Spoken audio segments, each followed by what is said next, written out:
Over the past few years, I've spent a lot of my time in the field of finance and money through research, investing, by trying and failing.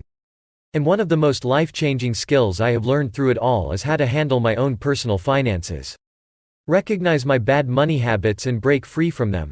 So in this video I'm going to share with you 5 of the most common bad money habits that hold people back and tips on how to break out of them. My name is Mike, and welcome to another video about personal finance.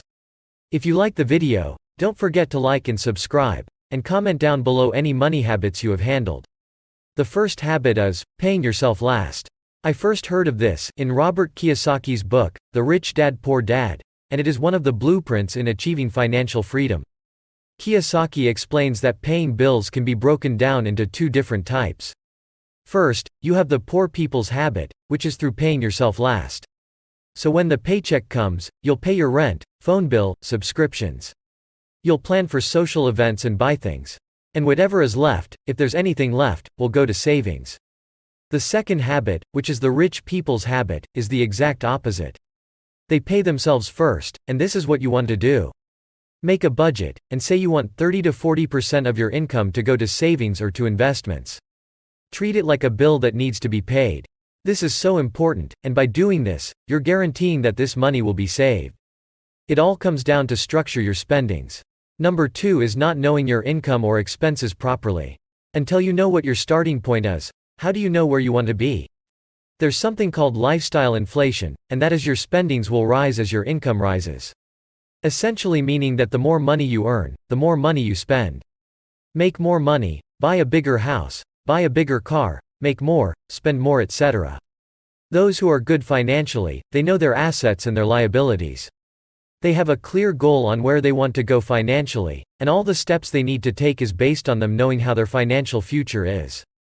You are more likely to build wealth than people who just fantasize about money, but have no idea how to acquire or manage money. Number 3 is not having buffers, also called emergency funds. This is crucial to build for you. It's estimated that you should have about 3 to 6 months of salary on a buffer. It will give you peace of mind, believe me. If anything breaks, or an unexpected bill comes, you have money saved up for this, so you don't need a loan.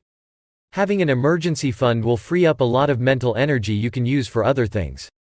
Connecting this to the first habit, emergency fund is the first thing you should save up till.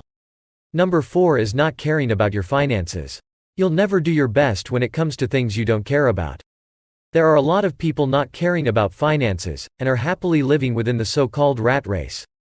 If you want to get out, this is something you need to start investing time in. Money and finance isn't everything, but life itself is largely dictated by finances. Money is a powerful tool that can be used in life, either by getting more freedom, more experience, more money, more tools. A lot can be achieved by having money. You need to decide how you want to be in life, and how you want to earn the money to pay for yourself. The 5th and last bad money habit is having expensive hobbies. There are a lot of people who like to shop, and has a high fear of missing out. We are told at all times, in all social channels, what we should do in our lives, how we should dress, what we should own, and where we should go. You need to avoid those situations where you spend all your money on things that you most likely have.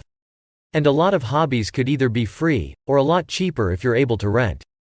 If you want to spend a lot of money, let it go towards experiences or building skills. People can't take away your development. You can implement these skills to your life, your job, to get higher pay and generally add more value to your life. Thank you for watching today's video. Let me know in the comments down below what kind of finance topics you would like me to cover next.